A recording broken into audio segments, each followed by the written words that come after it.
Pak Jam'an, Anda itu harusnya malu, bukannya membesarkan diri telah memenangkan perkara itu melawan para TKW.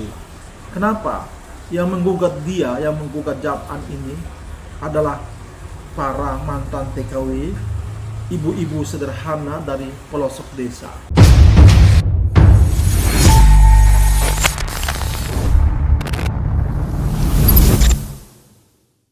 Bismillahirrahmanirrahim. Assalamualaikum warahmatullahi wabarakatuh. Kembali bersama saya Khalid Al-Walid. Oke.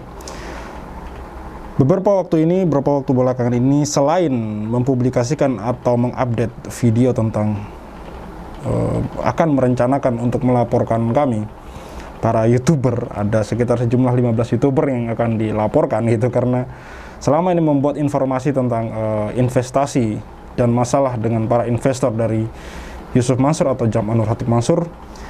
Beberapa waktu lalu, Yusuf Mansur ini juga banyak mempublikasikan mengenai kemenangannya di Pengadilan Negeri Tangerang atau PN Tangerang gitu, melawan TKW yang menggugatnya gitu. Namun kalau menurut saya di sini harusnya Jam'an Nur Khatib Mansur atau Yusuf Mansur ini berpikir panjang atau harusnya malu gitu ya, karena selalu bermasalah dan terus-menerus bermasalah dengan yang namanya duit, yang namanya investasi gitu. Dan menjadi tanda tanya besar bagi saya bahwa kenapa setiap usaha yang dijalankan oleh Yusuf Mansur atau Jam'an Nur Khatib Mansur, selain warung stick and stick ya di sini ya, setiap usaha yang dijalankan oleh Yusuf Mansur bersama umat itu selalu bermasalah gitu. Ini selain warung stick and stick, saya tegaskan di sini, seharusnya teman-teman paham maksud saya gitu. Stick and stick kan dia jalankan bersama Jody Brotosuseno gitu. Dan bisnis-bisnis yang berbasis investasi, di mana ini investornya kebanyakan dari para umat, utamanya ibu-ibu, TKW apalagi di situ, kebanyakan mangkrak dan bermasalah. Artinya selalu dari investor-investor yang diwawancara oleh Pak Darso ini, masalahnya ada di disinformasi atau mereka tidak mendapatkan informasi dari perkembangan bisnis itu. Jadi ketika teman-teman mengatakan bahwa harusnya siap investasi, siap rugi dong, bukan masalah itu juga teman-teman. Masalahnya adalah ketika perjanjian kesepakatan di awal itu tidak sesuai dengan apa yang kemudian dijalankan gitu. Apalagi di sini mereka tidak mendapatkan informasi apa-apa tentang bisnis-bisnis yang sudah mereka investasikan uangnya di sana gitu. Jadi masalahnya di situ, sampai kemudian akhirnya orang-orang ini berpikir bahwa lebih baik uang saya dikembalikan gitu. Toh selama ini juga kita tidak mendapatkan apa yang kita inginkan gitu. Minimal informasi juga mereka minim sekali mendapatkannya gitu. Berikut ada video dari Taubah TV. Kita simak bersama, judulnya Yusuf Mansur dan Rasa Malu yang Hilang. Kita langsung saja mendengar pernyataan dari Pak Darso ya.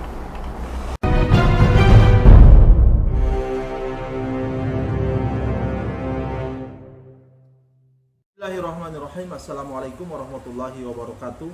Di hari Sabtu tanggal 16 Juli 2022, beberapa informasi akan saya, Darso Arif Bakuama, sampaikan di sini di Toiba TV.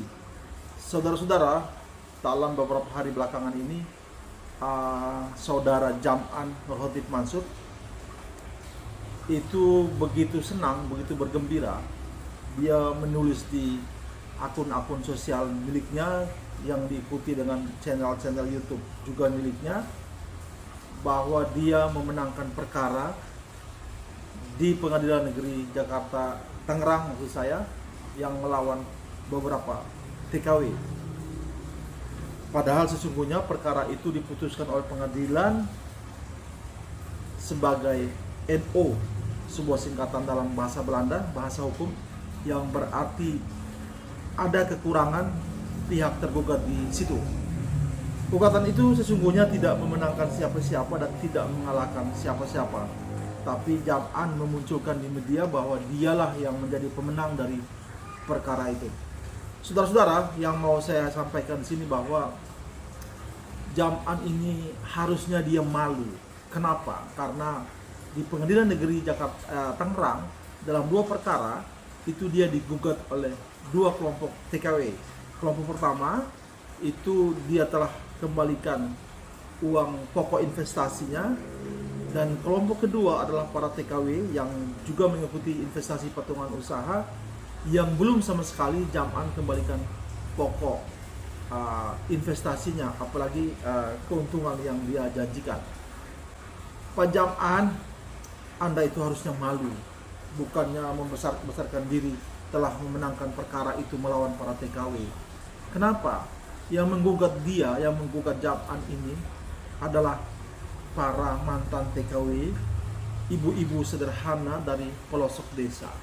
Mereka sebagian di antaranya sudah hidup menyendiri, yang menghidupkan anak-anaknya secara sendiri. Sebagian juga sudah bekerja kembali, tapi lagi-lagi menjadi asisten rumah tangga. Nah, orang-orang sederhana ini, ibu-ibu sederhana inilah yang menggugat Jam'an. Jadi harusnya dia malu berperkara dengan para ibu-ibu yang sederhana ini. Apakah lagi pokok investasi yang mereka gugat terhadap Jam'an ini kurang dari 10 juta. Sangat terlalu kecil sekali bagi seorang Jam'an yang duitnya triliunan. Sangat kecil sekali. Kan tidak susah Anda kembalikan uang mereka plus seperti yang apa yang Anda janjikan itu, Jam'an. Saya juga mau tegaskan di sini,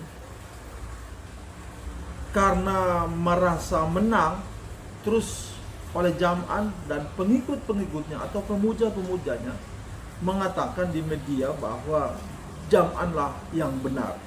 Saya mau sampaikan di sini, jika Anda itu merasa menang dan merasa benar, maka berani atau tidak Jam'an, Anda itu mengumumkan kepada masyarakat bahwa Anda sesungguhnya tidak mengumpulkan uang investasi dari para TKW dan tidak menggunakan uang itu. Jika Anda merasa menang dan benar, berani nggak Anda mengumumkan bahwa ada loh sesungguhnya objek dari tanah itu, objek investasi dari investasi nabung tanah itu. Jika Anda ini merasa menang dan benar, bisa nggak, mampu nggak Anda ini mengumumkan di media bahwa ini loh penggunaan uang investasi dari investasi nabung tanah itu, ini loh laporan keuangannya. Jika tidak, 3 hal itu tidak bisa Anda lakukan, maka sungguh Anda ini tidak punya malu karena mengumumkan diri sebagai pemenang dalam perkara tersebut. Saudara-saudara, juga yang mau saya katakan, jika Anda ini merasa menang dan benar, masih bisa nggak Anda ini datang ke para TKW atau setidaknya di Jakarta lah, Anda datang ke sebuah masjid, sebuah tempat pertemuan dan meminta lagi sedekah atau mengajak masyarakat lagi untuk berinvestasi di bisnis-bisnis Anda. Masih bisa atau tidak? Oke, kita tinggalkan itu. Lanjutnya saya mau katakan sini juga bahwa segera setelah pengadilan memutuskan perkara itu dengan status NO, lalu pemuja-pemuja Jam'an beramai-ramai memberikan komentar di beberapa channel YouTube yang selama ini mengkritisi Jam'an. Mereka menebarkan ancaman akan melaporkan dan lain sebagainya. Ada beberapa akun yang berkomentar di beberapa channel YouTube yang narasinya, kata-kata dan kalimatnya, bahkan koma dan titiknya itu sama persis. Salah satu di antara komentar-komentar itu adalah datang dari pemilik akun bernama Budi Harta Winata. Budi Harta Winata ini saya menduga jangan-jangan pemilik akun ini yang bernama Budi Harta Winata ini juga adalah orang yang memiliki channel YouTube Mahabbah Budi Mulia. Saya menduga juga jangan-jangan pemilik akun bernama Budi Harta Winata ini adalah orang yang juga melaporkan saya di Bareskrim Polri. Saya juga menduga jangan-jangan orang yang bernama atau pemilik akun bernama Budi Harta Winata ini adalah orang yang begitu getol mengejar Pak Arif yang pernah muncul di channel saya, Toiba Channel, yang sudah tidak beredar lagi sekarang karena di take down oleh Google. Jika benar dugaan saya ini, pemilik akun bernama Budi Harta Winata ini, jika benar, maka mungkin satu waktu ke depan saya akan membuat video khusus kita membicarakan soal Pak Budi Harta Winata ini. Tapi mungkin juga salah dugaan saya, karena saat ini setiap orang bisa saja membuat akun Google dengan berbagai nama. Saya umpamanya juga bisa membuat berbagai nama palsu untuk akun-akun Google saya. Saudara-saudara juga demikian. Jadi wallahu a'lam apakah pemilik akun bernama Budi Harta Winata adalah orang yang saya maksudkan tadi atau tidak, wallahu a'lam bishawab. Informasi ketiga, kemarin hari Jumat tanggal 15 Juli itu Pak Zaini Mustafa dan Pak Sudaryanto itu melakukan bipatri terakhir. Dia mewakili 15 karyawan Paitren yang menggugat hak-hak mereka terhadap PT VSI atau Paitren, perusahaan yang dimiliki oleh Jam'an. Saudara-saudara, uang yang mereka gugat tidak banyak, hanya 400 juta rupiah kurang lebih. Angka segitu adalah angka yang sangat kecil sekali bagi seorang Jam'an yang uangnya saya duga mencapai triliunan rupiah. Kalau dihitung dari salah satu bisnis rumah makannya saja, yaitu Stick and Seek yang berada di hampir semua kota di Indonesia, itu omsetnya miliaran. Sehingga uangnya Jam'an itu saya duga mencapai triliunan. Jadi kalau angka 400 juta itu sangat terlalu kecil. Kenapa Anda tidak selesaikan saja baik-baik, Pak Jam'an? Jika nanti ini sudah deadlock ya, bipatrit antara karyawan dengan perusahaannya Paitren. Jika nanti suatu waktu perselisihan ini berlanjut sampai ke tingkat pengadilan, terus karena satu dan lain hal, kelemahan administrasi yang dimiliki oleh 14 karyawan ini, lalu pengadilan menolak gugatan mereka terhadap Jam'an, maka Jam'an pasti akan muncul kembali di media dengan mengatakan bahwa dialah yang menang dan dialah yang benar. Seperti itulah akhlaknya Pak Jam'an. Saya rasa Jam'an ini sudah tidak punya malu karena dia digugat oleh para ibu-ibu yang sederhana itu dan juga mantan karyawannya. Seandainya dia masih sedikit punya malu, tentunya dia akan menyelesaikan semua masalah ini dengan secara baik-baik, tidak perlu sampai ke pengadilan. Dan sudah sampai di pengadilan, dia pun harus gentleman mengatakan bahwa dia sesungguhnya tidak menang.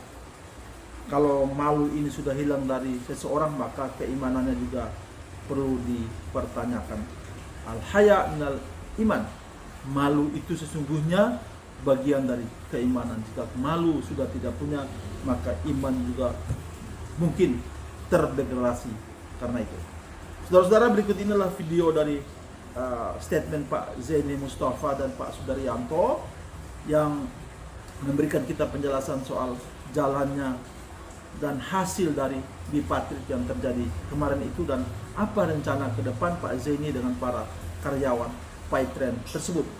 Jika video ini bermanfaat, silakan di-share sebanyak mungkin. Saya menunggu informasi dan usulan dari saudara-saudara lewat nomor WhatsApp yang saya terakan di sini. Terima kasih banyak. Saya akan hadir lagi dengan video-video dan wawancara-wawancara saya dengan orang-orang yang berpengalaman berbisnis dengan Jam'an Nur Khatib Mansur atau soal human interest lainnya. Terima kasih waktunya. Billahi taufiq wal hidayah. Wassalamualaikum warahmatullahi wabarakatuh. Assalamualaikum warahmatullahi wabarakatuh. Bismillahirrahmanirrahim. Rabbi shrah li sadri wa yassir li amri wahlul 'uqdatam min lisani yafqahu qawli amri. Para pemirsa yang budiman, bahwa hari ini tanggal 15 Juli 2022 telah dilakukan mediasi dalam bipatrit antara 14 karyawan PT Peritra Sentosa Internasional atau Paitren miliknya Ustadz Yusuf Mansur dengan perusahaan PT Peritra Sentosa Internasional atau Paitren yang diwakili oleh kuasa hukumnya. Hari ini kuasa hukum pengusaha atau PT Peritra Sentosa Internasional atau Paitren milik Ustadz Yusuf Mansur menyampaikan tanggapan atas usulan kami bahwa gaji 14 karyawan itu dibayar paling lambat pada hari ini tanggal 15 Juli 2022. Namun beliau menolak dengan tegas, mengatakan tidak bersedia membayar pada hari ini.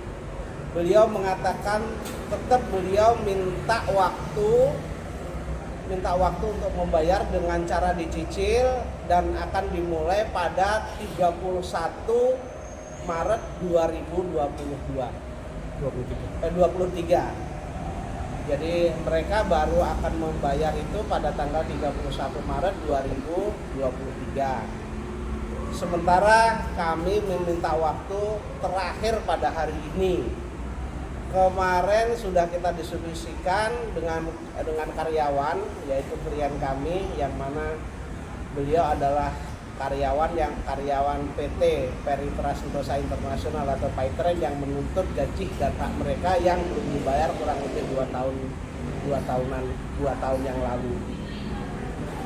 Nah, dengan tegas kami tadi menyatakan menolak usulan PT Peritra Sentosa Internasional atau Paitren miliknya Ustadz Yusuf Mansur kalau itu akan dibayar dengan cara cicilan selama 6 bulan dan baru akan dimulai pada 31 Maret 2023. Sehingga bipatrit yang kami lakukan antara pengusaha dengan karyawan yang kami wakili, kami nyatakan deadlock, kemudian kami buat berita acara. Dapat kami tunjukkan surat dari Paitren ini suratnya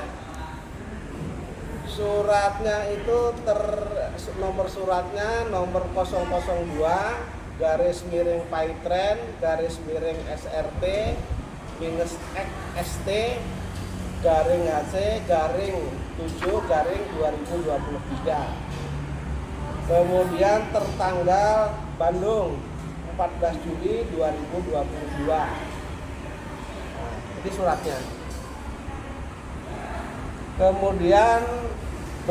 Kemudian absensi pada hari ini adalah ini suratnya absensinya antara kuasa hukum pengusaha dengan kami selaku kuasa hukum dari karyawan. Kemudian surat deadlocknya karena ini tidak mencapai kesepakatan dibuat surat deadlock berita acaranya ini yang ditandatangani oleh saya Zaini Mustafa selaku kuasa hukum karyawan atau pegawai dengan kuasa hukum PT Peritra Sentosa Internasional atau Paitren. Sehingga menurut saya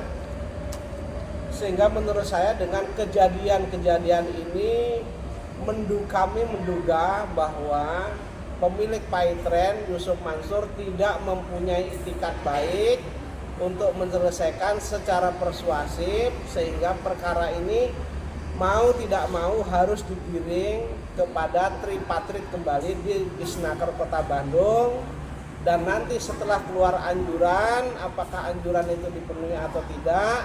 Maka kalau itu tidak dipenuhi maka kami akan menuntut hak ini mengajukan gugatan ke Pengadilan Hubungan Industrial Kota Bandung.